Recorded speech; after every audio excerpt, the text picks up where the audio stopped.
श्री स्वामी समर्थ अनंत कोटी ब्रह्मांड नायक राजाधिराज योगीराज परब्रह्म श्री स्वामी समर्थ महाराजांना कोटी कोटी प्रणाम। तसंच माझेही व्हिडिओ जे सेवेकरी बघतायत त्यांना श्री स्वामी समर्थ। बघा मंडळी, आजच्या व्हिडिओमध्ये आपण सर्व मनोकामना पूर्तीसाठी उपाय आणलाय। मला दोन तीन वेळा एका ताईने कमेंट केली, ताई मनोकामना पूर्तीसाठी काही उपाय सांगा। तर फक्त मला हे सांगायचं आहे, मनोकामना ही आपली चांगली असावी, म्हणजे आपलं चांगलं व्हावं, दुसऱ्याचं वाईट होऊ नये असं असावं।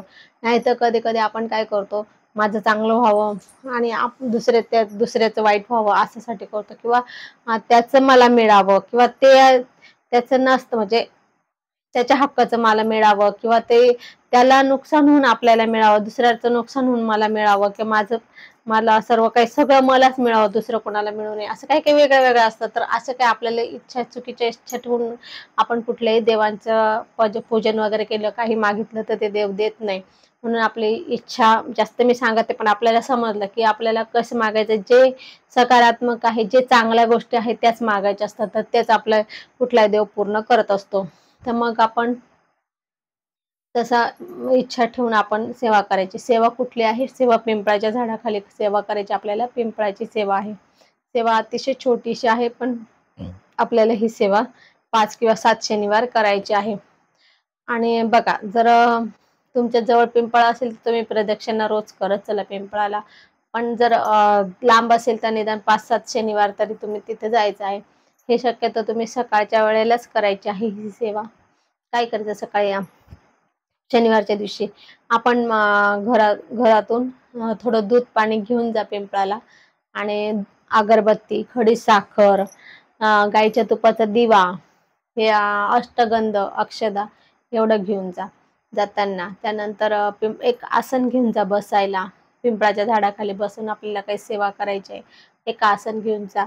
तर काय करायचं, शनिवारच्या दिवशी काय करायचं, आपण पिंपळाची सेवा करायची, पिंपळाची पूजा करायची। पूर्वेला, आपलं तोंड पूर्वेला असेल असं बसायचं आहे। गेलं की पहिले पिंपळाला मुजरा करायचा आणि त्याला विनंती करायची की अशा अशा कामासाठी मी तुझी सेवा करायला आलेलो आहे। तुझ्या खाली मी मारुतीरायाची सेवा करायला आलो। आपल्याला तिथं मारुतीरायाची सेवा करायची, काही मारुतीरायाची सेवा करायला आलेलो आहे, तर तू मला सेवा करण्याची परवानगी दे, अशी विनंती करायची। आणि मग आपण तिथं आसन मांडून बसायचं। बसलं की आपल्याला अगरबत्ती लावायची आहे, तिथं अगरबत्ती लावायची, ओवाळायची। त्यानंतर पिंपळाला थोडं दूध पाणी घाला। त्यानंतर अष्टगंध, अक्षदा वा, त्यानंतर गाईच्या तुपाचा दिवा लावा, तिथे गाईच्या तुपाचा दिवा लावा। त्याला ते खडी साखरेचा नैवेद्य द्या, गाईच्या तुपाचा दिवा लावा, आणि त्याच्या समोर हात जोडून आपल्याला मारुतीरायाचं जे हनुमान चालीसा आहे ते वाचायचं आहे। बघा, हनुमान चालीसा वाचायचं आहे, हनुमान चालीसा वाचायचं आहे। हनुमान चालीसा वाचून झालं की एक पान तोडायचं तिथलं, किंवा पडलं असेल, तिथंच पडलेलं असेल तर ठीक, नाही तर एक तोडून घ्यायचं आहे, चांगलं पान तोडा, कोवळं नका तोडू झालेलं।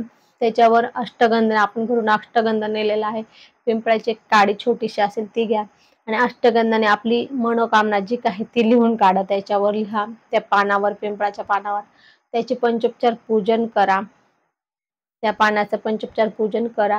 आणि ते पान आहे ना, असं थोडंसं पिंपळाच्या जवळच ठेवा। त्यानंतर 11 प्रदक्षिणा करायच्या आहे पिंपळाला 11 प्रदक्षिणा करायच्या आहे। आणि प्रदक्षिणा केल्यानंतर पुन्हा मारुतीरायाला, पिंपळाला विनंती करायची आहे की तुमची जी काही मनोकामना ती पूर्ती करा, असं म्हणून। असे आपले छोटासा उपाय आहे, परंतु हा आपल्याला 5 किंवा 7 शनिवार करायचा आहे। आणि आपण जे काही पान ठेवलेलं आहे ते पान तिथंच राहू द्या, फक्त ते पानाला थोडा आडोसा करा, उडून जाणार नाही लगेचच्या लगेच। नंतर तुम्ही दुसऱ्या दिवशी ते पान वाहत्या पाण्यात विसर्जन करून द्या। दुसऱ्या दिवशी पुन्हा जायचं, तिथलं ते पान वाहत्या पाण्यात विसर्जन करायचं। असं आपल्याला 5 ते 7 शनिवार करायचं आहे। आणि तुमच्या घराच्या जवळ पिंपळ असेल तर तुम्ही पिंपळाला रोज 11 प्रदक्षिणा करत चला। पिंपळाला स्पर्श करा, म्हणजे प्रदक्षिणा झाली की आपल्या पिंपळाला असं हात लावून नमस्कार करायचं, पिंपळाला स्पर्श करून नमस्कार करा।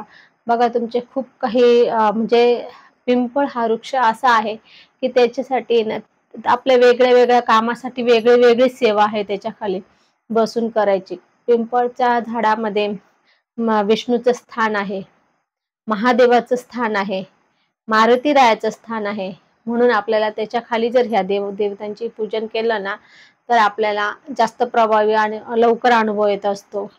हे प्रभावी असतं. त्यानंतर पितरांचं पण आहे. पितरांची पण सेवा आपण त्याच्या पिंपळाच्या झाडाची सेवा पितरांची म्हणून पण करतो. फक्त आपल्याला पितरांची सेवा करताना दक्षिणेकडे तोंड करून करायचं असतं. देवदेवतांची सेवा करताना पूर्वेकडे तोंड करून करायचं असतं. मारुतीरायाची सेवा करताना दक्षिणेकडे मारुतीरायाचं तोंड कुठे असतं? दक्षिणेला असतं ना, मग उत्तरेकडे बसून सेवा करायची असते. म्हणजे ह्या गोष्टी आहेत. तर ह्या गोष्टी आहेत ते ह्या गोष्टींमध्ये आपल्याला पिंपळाच्या झाडाची आपण कुठल्याही कामासाठी सेवा करू शकतो. पण त्याच्यासाठी आपल्याला वेगळी सेवा ही आपल्याला माहिती पाहिजे. तर ही आपली जी आजची सेवा होती ही आहे मन इच्छा पूर्तीसाठी आहे. फक्त पुन्हा सांगते मी प्रत्येक व्हिडिओत सांगते अगदी अंतःकरणापासून सांगत असते. सेवा कुठली पण मनापासून करा, श्रद्धेने करा, विश्वासाने करा. आणि हो एक महत्त्वाचं सांगायचं राहिलं, की जेव्हा आपण ही सेवा करतोय, पिंपळाची सेवा करायला जातोय, जाताना येताना कोणाशी बोलायचं नसतं. जाताना येताना कोणाशी बोलायचं नाही, कोणाला सांगायचं नाही कशासाठी सेवा करते. जेव्हा तुमचं काम पूर्ण झालं, की मग ते सांगायचं ही सेवा मी याच्यासाठी केली होती आणि माझं ते काम पूर्ण झालं. तर तुम्ही जेव्हा समजा तुम्ही जाताय आणि तुम्हाला मध्येच कोणी अडवलंय किंवा म्हटलंय, "काय गं कुठे चालली?" किंवा तुमच्याशी बोललंय कोणी, तर मग तुमचा त्या दिवशीचा कार्यक्रम फेल होतो. मग तुम्हाला अजून एक करावा लागतो. तर मग ह्या गोष्टी लक्षात घ्यायच्या, की आपण जेव्हा जातोय तर कोणाशी बोलायचंच नाही. म्हणजे हटकणार नाही असं कोणी बघायचं.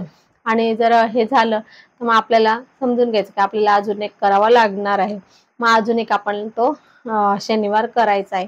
त्यानंतर सेवा पण आपण कोणाला जेव्हा सांगितली ना, की मी ह्या कामासाठी ही सेवा करते, तर ते काम पण तुमचं होत नाही. त्यामुळे ही सेवा कुठलीही पण सेवा असेल, तर आपण कुठलीही सेवा करत असाल, तर कधीही कुणाला कुठली सेवा कशासाठी करतोय हे सांगायचं नाही. जोपर्यंत आपलं काम होत नाही, तोपर्यंत आपण ती सेवा सांगायची नाही कशासाठी करतो. काम झाल्यानंतर तुम्ही बिनधास्त सांगा, सगळ्यांना सांगा. आपला अनुभव सांगायचाच असतो. कारण की आपला अनुभव जेव्हा आपण दुसऱ्यांना सांगतो ना, तेव्हा ती दुसरी व्यक्ती त्या कामासाठी त्यांच्या त्या अडलेल्या कामासाठी ती सेवा करते आणि त्यांचं तेव्हा काम होतं. आणि जेव्हा त्यांचं काम होतं, तर त्यांनी केलेल्या 10% सेवेचं पुण्य आपल्याला मिळतं आणि त्यांचा आत्मा पण आशीर्वाद देत असतो. म्हणून आपण आपलं काम झालं ना, की आपण 10 जणांना सांगा, ही अशी-अशी सेवा आहे, हिच्याने असं-असं माझं काम झालं, तुम्ही पण ही सेवा करा, अनुभव घ्या. तुम्ही ही सेवा करा, स्वामींच्या केंद्रात या. स्वामींच्या केंद्रात आलं, की तुम्हाला ही अशी-अशी सेवा करायला लागते, तर तुम्हाला इतका अनुभव येतो. आरतीचं सुद्धा इतकं महत्त्वाचं आहे. 108 आरती केल्या तर कुठलाही प्रश्न राहत नाही. म्हणजे खूप काही स्वामींचं आहे. स्वामींच्या आपल्या जे मार्गात आहे, स्वामी सेवेच्या मार्गात जे आहे ते इतका प्रभावी आणि अनुभव असे इतके काही-काही उपाय आहे. फक्त आपल्याला ते प्रॉपर माहिती पाहिजे. म्हणून आपण आपल्या व्हिडिओमध्ये प्रॉपर उपाय आणत असतो. प्रॉपर उपाय आणत असतो. फक्त ते आपल्याला करताना श्रद्धा, विश्वास मनापासून हे करायला लागतो. म्हणजे आपल्याला अनुभव नक्की येतो. तर असं आपण नक्की ही सेवा करून अनुभव घ्या. फक्त पुन्हा मी जाता-जाता सांगते, की आपली जी काही मन इच्छा आहे, ही चांगली ठेवा, चांगल्या कामासाठी करा. वाईट कामासाठी करू नका. त्याच्यामुळे ते वाईट कामं होत नाही. कारण कुठलाही देव कोणाचंही वाईट करत नाही. तुम्ही म्हटलंय, की माझं चांगलं होत नाही. ही सेवा मी त्याच्या वाईटासाठी करेन किंवा त्याच्या हक्काचं मला मिळू दे, याच्यासाठी करेल किंवा त्याचं सगळं मला मिळू दे, असंसाठी कराल तर ते काम होत नाही. मग पुण्य म्हणाल तुम्ही, "ताई, तुम्ही सांगितलं होतं सगळ्या इच्छा पूर्ण होतात, पण माझी ही झाली नाही." तर हे चुकीचं काम तुम्ही करू नका. चांगल्या कामासाठी करा. नक्कीच तुम्हाला स्वामी अनुभव देतील आणि नक्कीच तुमची मनोकामना पूर्ण होईल. तर असं आज आपण इथेच थांबून झालेली सेवा स्वामींच्या चरणी अर्पण करू. आपल्याला जर माझी ही व्हिडिओ आवडली असेल तर लाईक, शेअर, कमेंट करा. माझ्या चॅनलला सबस्क्राईब करा. श्री स्वामी समर्थ.